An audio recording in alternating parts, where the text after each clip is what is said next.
Subscribe now and press the bell icon. Never miss an update. चलिए आज हम लोग principle of inheritance and variation के 15वें lecture पे बात करेंगे। इससे पहले 14 लेक्चर हम लोग जो है कर लिए हैं, जिसमें हम लोग मेंडल के अलग अलग थ्योरी के बारे में, मेंडल कहां पर मेंडल्स का कंसेप्ट कहां फेल होता है, किस तरह से मेंडल के कंसेप्ट को या मेंडल के लॉ को किस तरह से फिर से रिडिस्कवर किया गया, और अलग अलग तरह के जेनेटिक डिसऑर्डर के बारे में हम लोग देखे हैं। कल के क्लास में हम लोग लिंकेज शुरू किए थे पीछे के लेक्चर में, जिसमें हम लोग लिंकेज के बारे में देखे, इसके अलावा लिंकेज ग्रुप के बारे में देखे, लिंकेज का इंपॉर्टेंस देखे और अरेंजमेंट ऑफ लिंक्ड जीन या लिंक्ड ग्रुप देखे हम लोग। आज के क्लास में हम लोग शुरू करेंगे टाइप्स ऑफ लिंकेज, कि लिंकेज कितने टाइप का है, या फिर इसके अलावा हम लोग देखेंगे कि किस जगह पर किस तरह का लिंकेज प्रेजेंट होता है, कंप्लीट और इनकम्प्लीट लिंकेज में डिफरेंस, लिंकेज को कौन सारा फैक्टर ऐसा है कौन सब जो इफेक्ट कर रहा है, और इसके अलावा सेक्स लिंकेज और क्रिस क्रॉस इनहेरिटेंस, इस सब बातों का चर्चा आज के इस लेक्चर में किया जाएगा। चलिए तो सबसे पहले शुरुआत करते हैं टाइप्स ऑफ लिंकेज से। लिंकेज के टाइप्स का अगर बात करें तो लिंकेज को दो पार्ट में हम लोग डिवाइड करते हैं। सबसे पहला जो पार्ट है लिंकेज का, इसको हम लोग कहते हैं कंप्लीट लिंकेज। जो पहला नंबर है इसको हम लोग क्या कहेंगे, कंप्लीट लिंकेज, और जो दूसरा है इसको हम लोग कहते हैं इनकम्प्लीट लिंकेज। कंप्लीट लिंकेज क्या है और इनकम्प्लीट लिंकेज क्या है, ये कल भी आपको एक बार बताया गया था, ध्यान देंगे जरा कि होता क्या है कि अगर किसी भी क्रोमोसोम पर जो जीन है वो जीन अगर एक दूसरे के काफी नजदीक है तो वो क्या होता है कि उसी फॉर्म में अगले जनरेशन में ट्रांसफर हो जाता है। जैसे अगर आप एग्जांपल ले, ये अगर हम लोग यहां अगर मान ले कि ये एक क्रोमोसोम रहा हम लोगों का, और यहां दो जीन है इस तरह से ए एंड बी, और यहां पर इस तरह से एक क्रोमोसोम है, यहां भी दो जीन है ए एंड बी। तो यहां पर जो ये क्रोमोसोम पर जीन है ये काफी नजदीक है एक दूसरे के, इसके कंपेयर में। तो जो नजदीक है वो अगले जनरेशन में, यानी कि ये जब क्रोमोसोम नेक्स्ट जनरेशन में ट्रांसफर होगा तो इस जीन का कैरेक्टर बिल्कुल भी नहीं बदलेगा, ये सीधा क्या होगा, ट्रांसफर हो जाएगा बिना किसी भी तरह के रिकॉम्बिनेशन के, बिना किसी भी तरह के रिकॉम्बिनेशन का किए हुए ये क्या होगा, ट्रांसफर हो जाता है। तो इस तरह का जो लिंकेज है इसको हम लोग नाम देते हैं क्या, कंप्लीट लिंकेज। दूसरा जो हमारा टाइप है इनकम्प्लीट लिंकेज, तो यहां हम लोग देख रहे हैं कि जीन के बीच का जो डिस्टेंस है ये काफी बढ़ चुका है, और कल हम लोग देखे थे कि जैसे ही जीन के बीच का यानी कि डिफरेंस यानी कि डिस्टेंस जो है जीन के बीच का, ये अगर इंक्रीज किया तो जो लिंकेज का कैपेसिटी है वो डिक्रीज कर जाएगा, यानी कि अब ये अगर नेक्स्ट जनरेशन में जाएगा तो यहां आपको रिकॉम्बिनेशन या न्यू जनरेशन में जो कैरेक्टर्स के डिफरेंस का जो चांस है वो यहां पर क्या होता है, काफी ज्यादा होता है। बात समझ गए? तो इस तरह का जो लिंकेज है इसको हम लोग क्या कहेंगे, इनकम्प्लीट लिंकेज। चलिए देखिए जरा कंप्लीट लिंकेज के बारे में सुनिए, देखते हैं, उसके बाद उसका एग्जांपल देखेंगे, फिर हम लोग आएंगे इनकम्प्लीट लिंकेज पे। कंप्लीट लिंकेज का अगर बात करें तो gene located in same chromosome do not separate and are inherited together over the generation due to absence of crossing over. यहां देख लीजिए जरा, ये जब इतना नजदीक है, इतना करीब है, तो यहां पर क्रॉसिंग ओवर का चांस बिल्कुल बनेगा ही नहीं। बात समझ गए। और यहाँ क्रॉसिंग ओवर नहीं होगा तो कैरेक्टर जो है वो नहीं बदलता है। Complete linkage allows the combination of parental traits to be inherited as such. कहने का मतलब कंप्लीट लिंकेज इस बात को अलाउ करता है, किस बात को, कि वो पैरेंटल जो कैरेक्टर है किसी भी ऑर्गेनिज्म का वो नेक्स्ट जनरेशन में बिना चेंज हुए ही ट्रांसफर हो जाता है या हो जाएगा। बात समझ गए। चलिए एग्जाम्पल पे आते जरा, एग्जाम्पल को समझेंगे।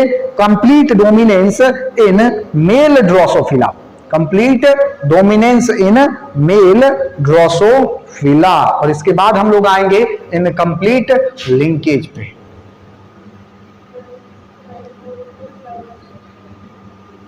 Complete linkage in male Drosophila.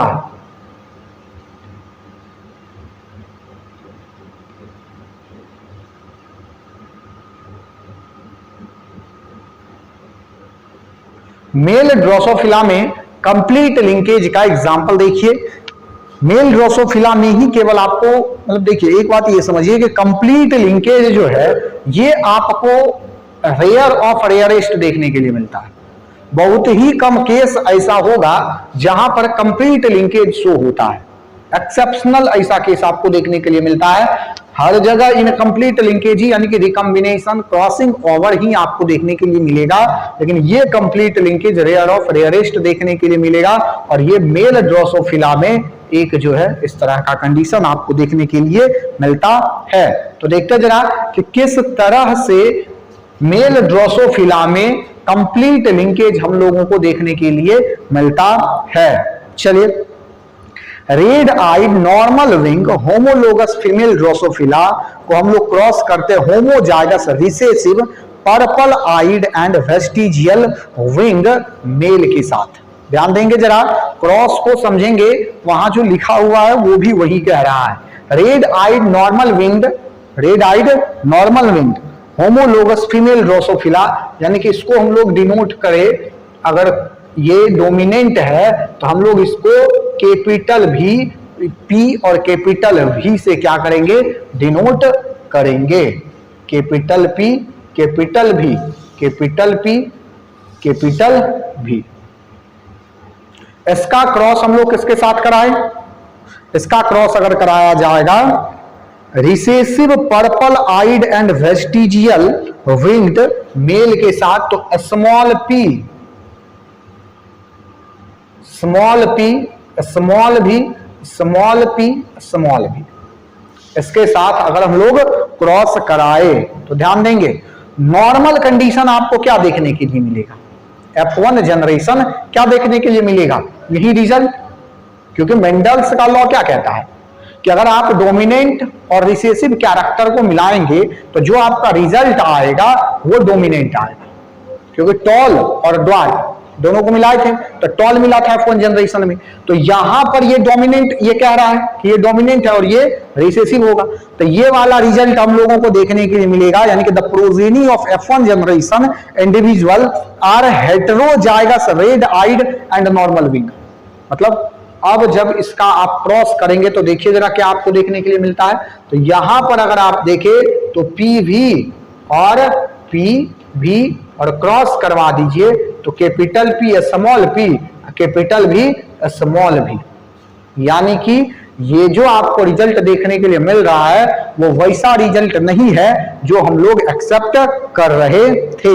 F1 generation individual are heterozygous red eye, यहां से रेड आई वाला ये वाला कंडीशन, और इसके बाद क्या नॉर्मल विंग्ड, यानी कि वेस्टिजियल नहीं आया, नॉर्मल विंग वाला कंडीशन क्या हुआ देखने के लिए मिला। अब यहां पर इसके बाद यहां पर कराया गया इसका टेस्ट क्रॉस। टेस्ट क्रॉस समझते हैं, cross between F1 generation and parental generation, cross between F1 generation and parental में रिसेसिव, पैरेंटल रिसेसिव जनरेशन के बीच जब क्रॉस होगा तो उसको हम लोग नाम देते हैं क्या, टेस्ट क्रॉस।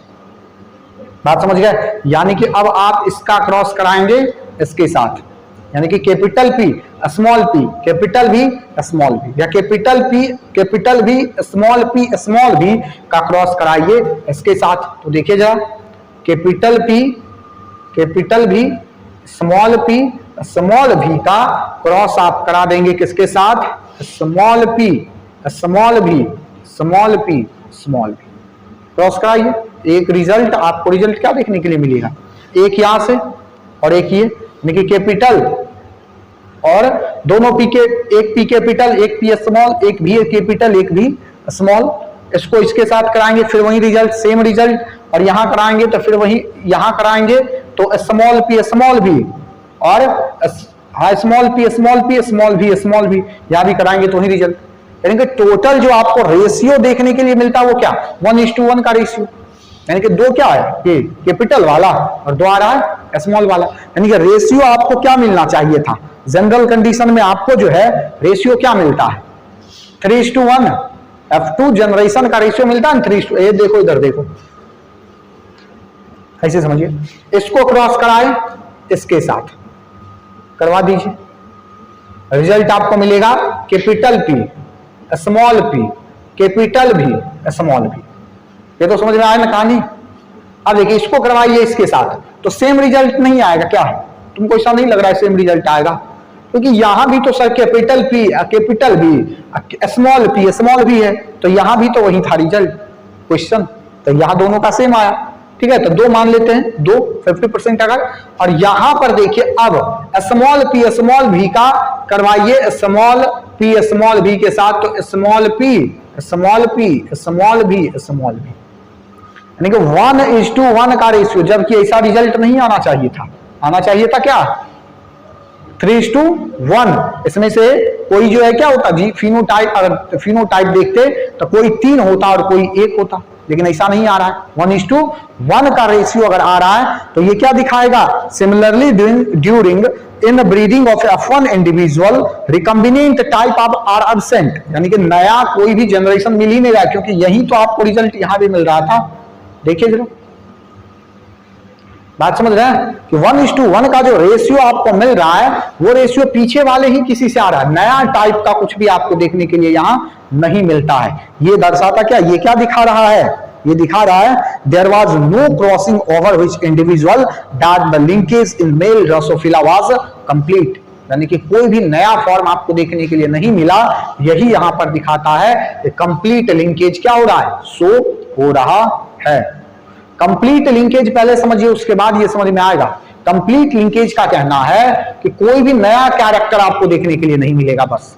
ठीक है, कंप्लीट लिंकेज क्या कहता है कि जब क्रॉस कराएंगे आप पैरेंटल जनरेशन को, तो F1 जो मिलेगा, और अब वहां पर टेस्ट क्रॉस करवाइए। टेस्ट क्रॉस कहा जाता है F1 और रिसेसिव के बीच, F1 और रिसेसिव के बीच जो क्रॉस होगा उसको हम लोग टेस्ट क्रॉस कहेंगे। तो टेस्ट क्रॉस जब आप करवाते हैं तो जो आपका रिजल्ट आएगा तो वो 1:1 के रेशियो में आएगा, यानी कि कोई भी नया नहीं मिलेगा, सब कुछ पुराना वाला ही पैरेंटल जनरेशन से ही कहीं ना कहीं से आपको देखने के लिए मिलता है।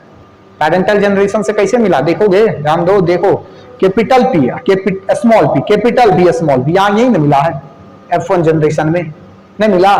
ये स्मॉल भी यही ना मिला है। कोई नया मिला? कुछ नया आपको देखने के लिए नहीं मिलेगा। बस इसी को क्या दिया हम लोग? Complete linkage. बताइए, बात समझ में आई? अब हम लोग आ जाते हैं कहां? इनकम्प्लीट लिंकेज पे। इनकम्प्लीट लिंकेज क्या है?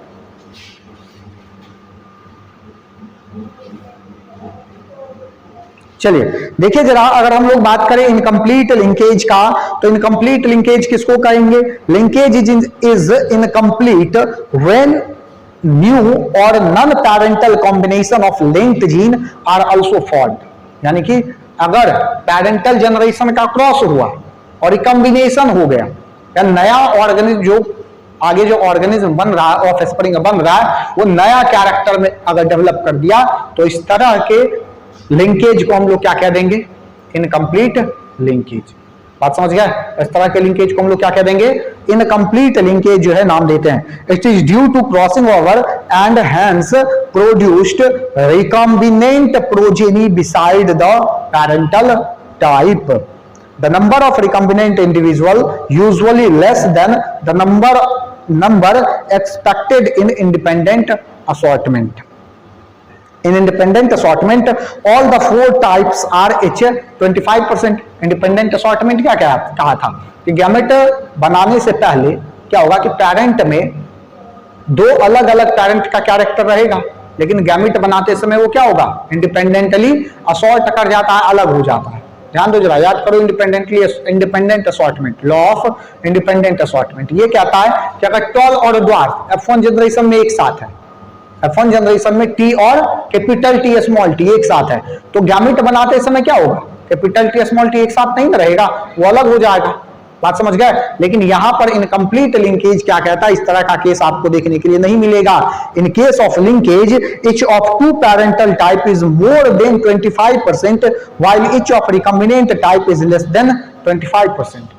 यानी कि क्या कि जो लिंकेज वाला पैरेंटल होगा वो 25% से अधिक होगा, सॉरी 25% से कम होगा, लेकिन जो रिकम्बिनेंट टाइप का होगा वो 25% से अधिक हो जाएगा। बात समझ गए। देखिए जरा ऑटोमेटिक अभी समझ में आएगा क्या कह रहा है। Incomplete linkage in female Drosophila, incomplete linkage in female Drosophila. चलिए आगे देखेंगे हम लोग इनकम्प्लीट लिंकेज, और कहां पर इनकम्प्लीट लिंकेज के बारे में हम लोग देख लिए क्या है कि अगर क्या होता है कि लिंकेज इनकम्प्लीट है, यानी कि नया या पैरेंटल या रिकम्बिनेंट ऑर्गेनिज्म का फॉर्मेशन हो रहा है, तो उसको हम लोग इनकम्प्लीट लिंकेज कहेंगे। और ये जो है हम लोग को देखना है कहां, फीमेल ड्रोसोफिला में। फीमेल ड्रोसोफिला किस तरह से इनकम्प्लीट लिंकेज दिखा रहा है, इसको जरा समझेंगे। सबसे पहला क्या होगा कि red eyed normal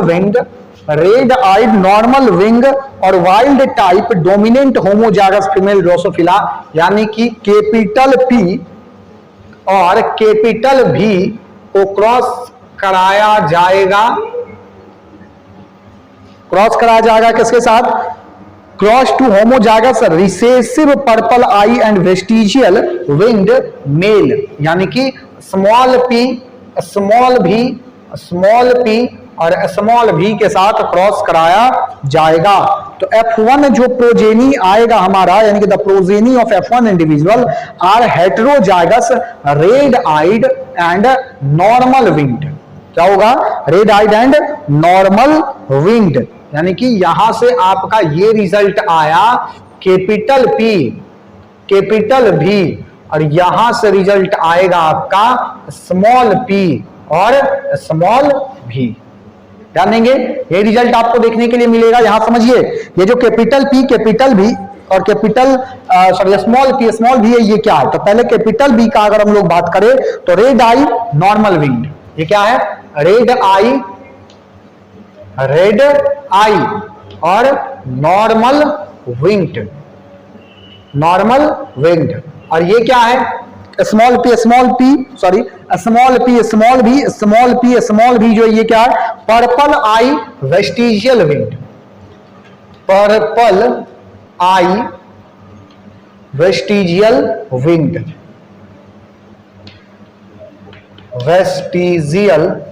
winged, purple आई वेस्टिजियल विंग्ड। अब देखिए जरा रिजल्ट आपको क्या मिल रहा है, कैपिटल P और कैपिटल V, यानी कि रेड आई नॉर्मल विंग्ड और आई वेस्टिजियल, पर्पल आई वेस्टिजियल विंग्ड, यानी कि रेड आई मिला और जो विंग्ड मिला वो आपको क्या मिला, नॉर्मल। कहोगे कैसे मिला, क्योंकि F1 जनरेशन में तो यही नहीं इसके ऊपर प्रभाव डोमिनेंट होना है।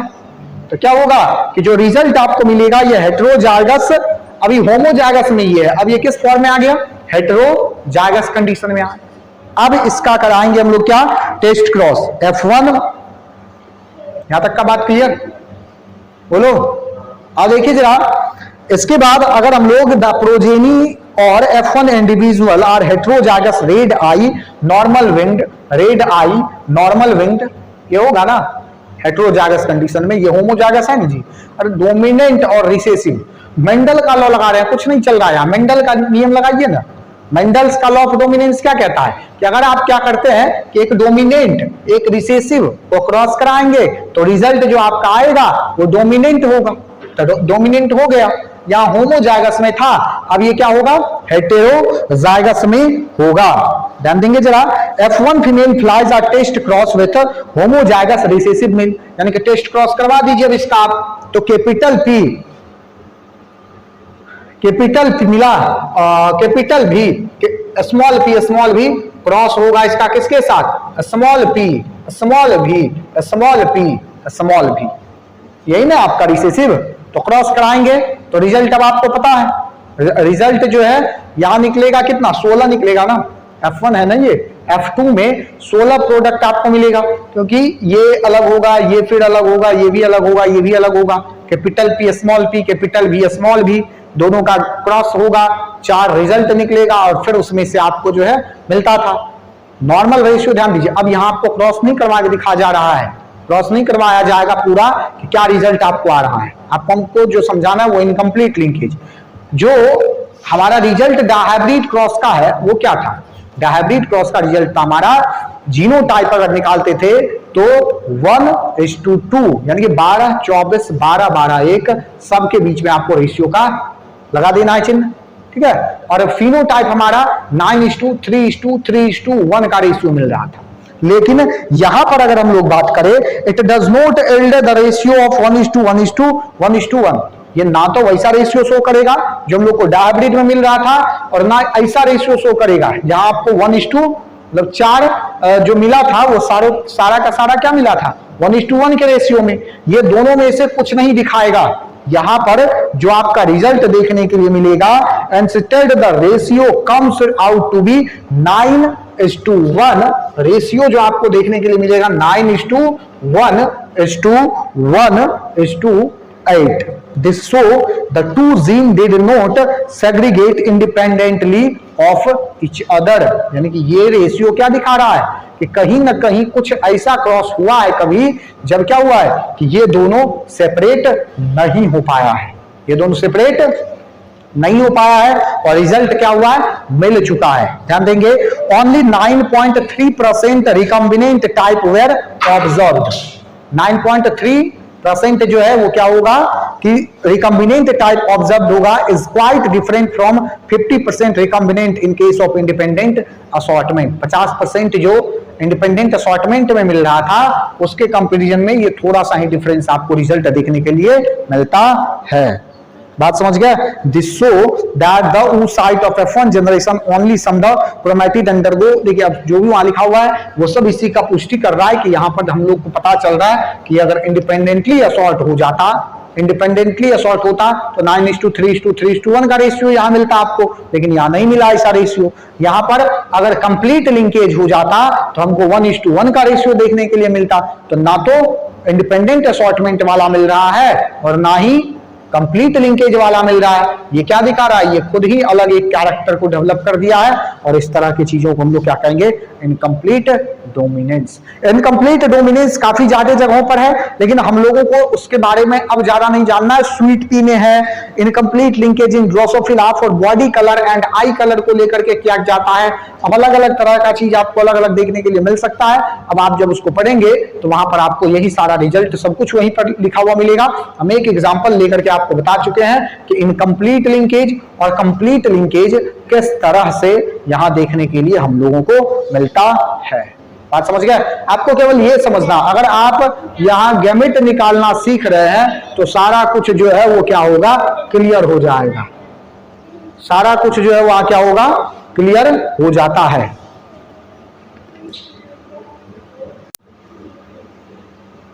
चलिए आगे आपको देखना है difference between complete and incomplete linkage. Complete और इनकम्प्लीट लिंकेज में क्या क्या डिफरेंस है ये आप समझ रहे हैं। सबसे पहला अगर हम लोग कंप्लीट लिंकेज का बात करेंगे तो कंप्लीट लिंकेज ऐसा लिंकेज है जहां पर जीन का पूरा ट्रांसफर हो रहा है। दूसरा, यहां रिकॉम्बिनेशन नहीं हो रहा है। तीसरा कि ये जो है रेयर जो है ये क्या होगा, पाया जाएगा। और ये क्या करेगा, कंप्लीट लिंकेज जो है यहां पर पैरेंटल जो कैरेक्टर्स है वही आगे वाले जनरेशन में जाता है। इनकम्प्लीट लिंकेज में इसका उल्टा, यहां पर क्या होगा कि पैरेंटल कैरेक्टर नहीं जाएगा, रिकॉम्बिनेशन होगा, रेयर नहीं है, नॉर्मल कंडीशन है इस ये प्रोसेस। और यहां पर जो पैरेंटल टाइप है वो ट्रांसफर होगा, यानी कि रिकॉम्बिनेशन चलेगा, क्रॉसिंग ओवर होगा। तो बस यही डिफरेंस है, इसको आपको आराम से देख लेना है। आगे हम लोग शुरू करेंगे factors affecting linkage. Factors affecting linkage यानी कि कौन सा ऐसा फैक्टर है जो लिंकेज को क्या कर रहा है, अफेक्ट कर रहा है।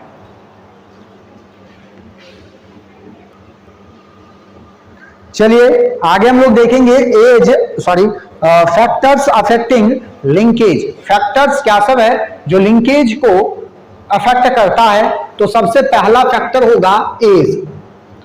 एज किस तरह से अफेक्ट करेगा ये समझेंगे। एज बढ़ने के साथ साथ जो लिंकेज का प्रोसेस है वो क्या होता है कि स्लो हो जाता है, यानी कि with advancing age the chance of crossing over are reduced and hence the linkage strength of linkage increases. यानी कि क्रॉसिंग ओवर का चांस क्या होगा, बढ़ जाएगा, और लिंकेज का चांस उल्टा हो गया, क्रॉसिंग ओवर का चांस डिक्रीज कर जाएगा और लिंकेज का चांस जो है वो क्या होता है, इंक्रीज कर जाता है। उसके बाद आगे टेम्परेचर। टेम्परेचर का अगर बात करें कि टेम्परेचर क्या करेगा, तो rise in temperature increase the chance of crossing over. यानी कि अगर टेम्परेचर इंक्रीज किया, अगर टेम्परेचर इंक्रीज किया तो क्या होगा वहां पर कि जो क्रॉसिंग ओवर है ये क्या होता है, इंक्रीज कर जाता है, और जो लिंकेज का प्रोसेस है वो क्या होगा, डिक्रीज कर जाएगा। इसके बाद रेडिएशन। रेडिएशन भी क्या करता है, लिंकेज को डिक्रीज करता है। रेडिएशन क्या करेगा, रेडिएशन लिंकेज को क्या करता है, डिक्रीज करेगा, और क्रॉसिंग ओवर को क्या करता है, इंक्रीज करवाता है। बात समझ गए। इसके बाद आता है नंबर 4 में डिस्टेंस। डिस्टेंस क्या कर रहा है, तो डिस्टेंस के कारण, डिस्टेंस क्या कर रहा है, तो ये ध्यान दीजिए। अभी तुरंत हम लोग पीछे में देख रहे थे कि अगर ये ऐसा है, ठीक है, तो यहां अगर ये नजदीक है तो रिकॉम्बिनेशन का चांस ज्यादा होगा, ठीक है। और दूसरे में देखे थे, दूसरा क्रोमोसोम एक लिए थे, एक दूसरा क्रोमोसोम लिए हम लोग इस तरह से, एक यहां है एक यहां है, तो क्या होगा कि जो इसका चांस है वो क्या होगा, घट जाएगा। तो डिस्टेंस क्या कर रहा है, डिक्रीज लिंकेज। यहां हम लोग लिख देते हैं डिक्रीज लिंकेज, ठीक है। रेडिएशन, रेडिएशन अगर इंक्रीज किया, radiation increase, radiation decrease linkage, ठीक है। इंक्रीज टेम्परेचर, टेम्परेचर इंक्रीज तो क्या होगा, डिक्रीज लिंकेज, ठीक। इसके बाद क्या है, as.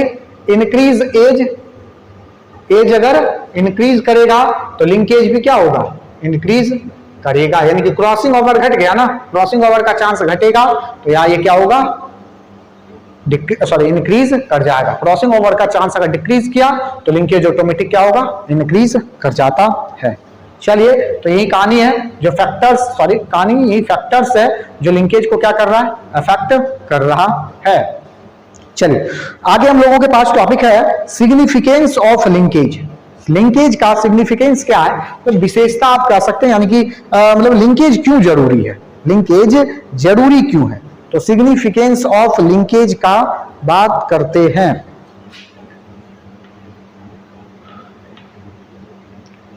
Significance of linkage. Significance of linkage का अगर बात करें तो देखते हैं क्या है। नंबर 1 में सबसे पहला अगर हम लोग बात करें तो क्या होगा, linkage reduce the chance of the formation of new combination of genes in the gamete. क्या कह रहा है कि लिंकेज क्या करेगा कि चांस को डिक्रीज करवा देगा ना, चांस को डिक्रीज करवा देगा। किसके चांस को, न्यू कॉम्बिनेशन के बनने का। क्योंकि हम लोग क्या देखे, यहां देखो, अगर यही ट्रांसफर हो जाएगा तो केवल इसी का ना क्या वेक्टर रहेगा, पेरेंट वाला तो नहीं ना आएगा। तो हम लोग यहां क्या लिख दे, यहां पर होगा सबसे पहला क्या, linkage reduce the chance the formation of new combination, decrease the chance of new combination, new combination, नए कॉम्बिनेशन के बनने के चांस को ये क्या करता है, डिक्रीज करवा देता। सबसे पहला सिग्निफिकेंस। नंबर 2, दूसरे नंबर का जो सिग्निफिकेंस है ये क्या होगा, it help to maintain the important traits of a newly developed variety. Maintain, ध्यान देंगे जरा यहां पर, maintain important traits, important traits, क्या मतलब, ध्यान देंगे, अगर यहां ध्यान देंगे, यहां पर क्या है कि ये दोनों कैरेक्टर ए और बी, इस दोनों जीन पे जो कैरेक्टर है वो अगर इंपॉर्टेंट है तो ये बचा हुआ ही रह गया ना। अरे बोलो, जब लिंकेज होगा तो ये दोनों एक ही साथ जाएगा, बात समझे, ये दोनों जब एक ही साथ जाएगा तो जो अच्छा वाला ट्रैक्स है वो तो बचा हुआ रह गया। लेकिन हम लोग देखे थे पीछे के क्लास में, कल के क्लास में, कि ये हेडेक भी हो जाता है ब्रीडर्स के लिए कभी कभी, अगर ए कैरेक्टर क्या है, अच्छा है, और बी कैरेक्टर क्या है, खराब है, इसके कारण कोई जो है किसी तरह का समस्या देखने के लिए मिल सकता है, तब तो ये दोनों एक ही साथ जाएगा, तो ये इसका हेडेक भी है। आगे देखिए, it help to maintain the, ये हो गया। अगला, linkage disclose the plant and animal breeders to combine all vulnerable traits in a single variety। देखिए जरा, ध्यान दिए, समझे बात को, क्या कहा गया, यहां कहा ये गया कि जो ब्रीडर्स है, ध्यान देंगे अभी जरा तीसरे नंबर का कहानी, कि जो ब्रीडर्स है ये क्या करेगा, डिसअलाउ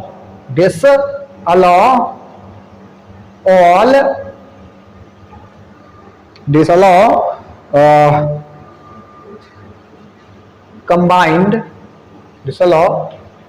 the combined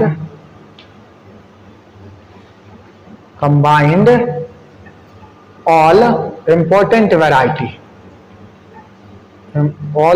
यहां दे देते हैं, all variety, यहां क्या कहे, ये क्या करेगा, डिसअलाउ करेगा, इस बात को ये बिल्कुल भी अलाउ नहीं करेगा कि सारा कैरेक्टर, बेहतर वाला कैरेक्टर को लेकर के चले जाइए और जो खराब कैरेक्टर है उसको छोड़ दीजिए। क्यों? क्योंकि अगर एक ही क्रोमोसोम पर दो जीन लिंक्ड स्टेट में है, तब अगर ये मान लेते हैं कि खराब है और हम लोग चाहते हैं कि इसको नहीं ले, तो हमारे चाहने से कुछ नहीं होगा। लिंकेज इस बात को अलाउ नहीं करेगा कि जाएगा तो दोनों साथ ही जाएगा, अगर आपको नहीं चाहिए तो दोनों को छोड़ दीजिए। बात समझ गए ना, बात समझे, तो ये इसका सिग्निफिकेंस है। इसके अलावा linkage groups give important information about location of gene in the chromosome. Linkage group ही ना बताता है कि कितना जो जीन आपके पास है वो प्रेजेंट है। बताया गया था ना कि अगर 46 है तो 23 पेयर लिंक्ड ग्रुप होगा आपके पास, कल ही बताया गया था। अगर 8 है तो 4 पेयर होगा, ये सब कल बताया गया है। चलिए आगे बढ़ेंगे और देखेंगे linkage versus independent assortment. Linkage versus independent assortment.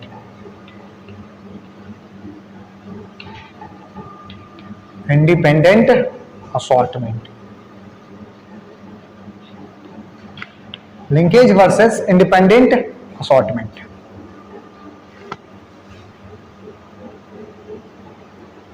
चलिए आगे देखेंगे हम लोग यहां पर लिंकेज वर्सेस इंडिपेंडेंट असॉर्टमेंट, क्या क्या लिंकेज और इंडिपेंडेंट असॉर्टमेंट में क्या क्या डिफरेंस है। लिंकेज और इंडिपेंडेंट असॉर्टमेंट दोनों एक दूसरे का बिल्कुल विपरीत है, उल्टा है। ध्यान देंगे क्या सब, when the two pairs of gene located on different pair of chromosome they show independent assortment। Independent assortment क्या होगा कि अगर एक जीन अलग अलग क्रोमोसोम पर प्रेजेंट है तो उसको हम लोग इंडिपेंडेंट असॉर्टमेंट कहते हैं। लेकिन अगर दो अलग अलग जीन, ध्यान देंगे, दो अलग अलग जीन अगर दो अलग क्रोमोसोम पे प्रेजेंट है तो इंडिपेंडेंट असॉर्टमेंट है, और दो अलग जीन अगर एक ही क्रोमोसोम पर प्रेजेंट है तो इसको हम लोग क्या कह देते हैं, लिंकेज क्या देते हैं। When the two pairs of gene present on the same chromosome, that is linkage. Thus, in the absence of crossing over, only two types gamete are formed in equal number। यानी कि अगर क्या होता है, crossing over नहीं होता है तो उस कंडीशन में क्या होगा कि केवल दो टाइप का गैमेट का फॉर्मेशन जो है आपको देखने के लिए मिलता है। चलिए, दे कैरी ओनली पैरेंटल और non cross over genes combination. 50% of these gamete processes AB gene of 50% have AB genes। ध्यान देंगे कि इंडिपेंडेंट असॉर्टमेंट में हमेशा क्या होता है, दो तरह का, और यहां पर जो आपको क्या होगा 50% या फिर उससे आगे ज्यादा आपको देखने के लिए मिलेगा। When linked gene have undergo crossing over, अगर लिंक्ड जीन कहां जग गया, क्रॉसिंग ओवर में गया, तो 4 गैमेट का फॉर्मेशन होगा 25% H। अभी देखे थे पीछे हम लोग, लेकिन यहां पर इंडिपेंडेंट असॉर्टमेंट का अगर हम लोग बात करें तो वहां क्या होगा, इस तरह का बात नहीं होगा। इस तरह से हम लोग ये भी कह सकते हैं कि लिंकेज जो है वो क्या है, एक्सेप्शन है। किस चीज का, तो एक्सेप्शन है लॉ ऑफ इंडिपेंडेंट असॉर्टमेंट का। बात समझ गए? चलिए, why Mendel missed linkage. Mendel जो है ये मिस्ड कैसे कर गया? Why Mendel missed linkage.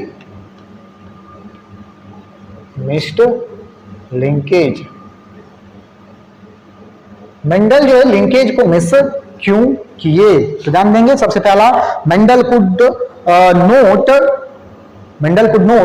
note linkage because the 7 characters he studies in garden P had their gene located on different chromosome or so far apart on the same chromosome that they got separately by crossing over।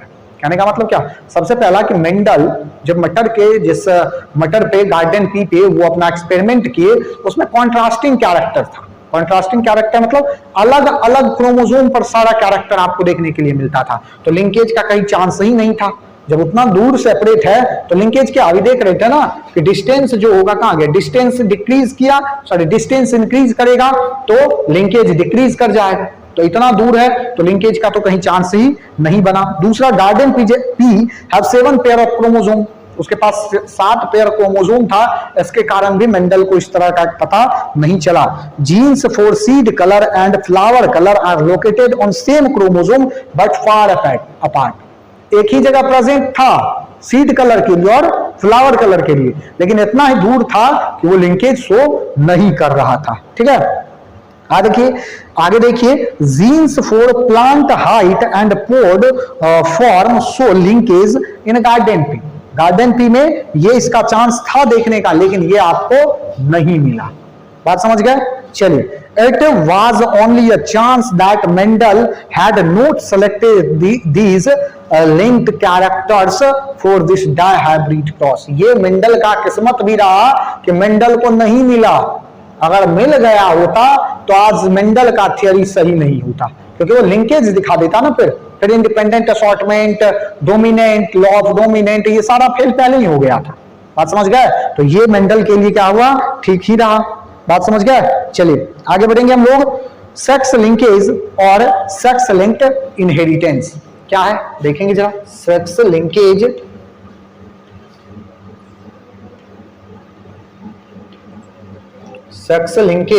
And sex linked inheritance.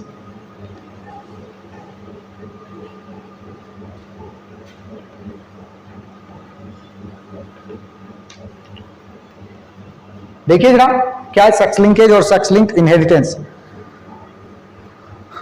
The sex chromosome carry gene for sex determination and also some genes for some somatic characters। जो sex chromosome है x और Y, ये क्या कर रहा है? Sex determination कर रहा है ना, और इसके साथ ये कुछ सोमेटिक कैरेक्टर को भी कैरी करने का काम कर रहा है। अब देखिए, ये जो character, the character which are controlled by sex linked gene, किसके द्वारा कंट्रोल हो रहा है? सेक्स लिंक्ड जीन के द्वारा। और सेक्स लिंक्ड जीन कौन सा है? एक्स और वाई। तो सेक्स लिंक्ड जीन के द्वारा जो कंट्रोल हो रहा है are term sex linked character. इसको क्या कहेंगे हम लोग? Sex linked character and their inheritance is called sex linked inheritance. नहीं समझे बात को? ध्यान देंगे। ये जो हमारे पास एक्स और वाई है, ये जो हमारे पास एक्स एंड वाई है ना, तो ये क्या है? Sex link, sex gene. ये क्या कर रहा है? सेक्स डिटर्मिनेशन का काम कर रहा है। एक्स और वाई क्या कर रहा है? सेक्स डिटर्मिनेशन का काम कर रहा है, डिटर्मिनेशन का काम कर रहा है। अब ये जो सेक्स डिटर्मिनेशन का काम कर रहा है, इसके अलावे सेक्स डिटर्मिनेशन के अलावा ये कभी कभी क्या करता है कि सोमेटिक कैरेक्टर को भी कंट्रोल करेगा। किसको कंट्रोल करेगा? सोमैटिक कैरेक्टर को। सोमैटिक कैरेक्टर मतलब क्या? कि अलग अलग तरह का जो कैरेक्टर, जो सेक्स कैरेक्टर है, उसको छोड़ करके हमारे बॉडी में जो कैरेक्टर प्रेजेंट है उसको हम लोग सोमैटिक कैरेक्टर कहेंगे। अब सोमैटिक कैरेक्टर को कंट्रोल कर रहा है और सेक्स डिटर्मिनेशन का काम कर रहा है। सेक्स डिटर्मिनेशन के टाइम में ये वाला जीन जो कैरेक्टर यहाँ सोमैटिक कैरेक्टर को कंट्रोल कर रहा है, ये अगर ट्रांसफर हो इस जीन के कारण तो इसी को हम लोग सेक्स लिंक्ड इनहेरिटेंस कहेंगे। बात समझ में आई? चलिए आगे बढ़ेंगे। कैरेक्टरिस्टिक आपको खुद से पढ़ लेना है, कैरेक्टरिस्टिक कुछ भी चीज नहीं है ज्यादा। उसके अलावा आपको जो है sex linked, sex limited characters के बारे में समझना है। These are autosomal traits which are expressed in a particular sex in response to sex hormone through their gene also occur in the other sex। इसको हम लोग क्या कहेंगे, सेक्स लिंक्ड, इसको हम लोग कहेंगे सेक्स लिमिटेड कैरेक्टर। बात समझ गए? चलिए आगे बढ़ेंगे। और ये जो है आज के लिए इतना ही, ये सारा कहानी है आज का।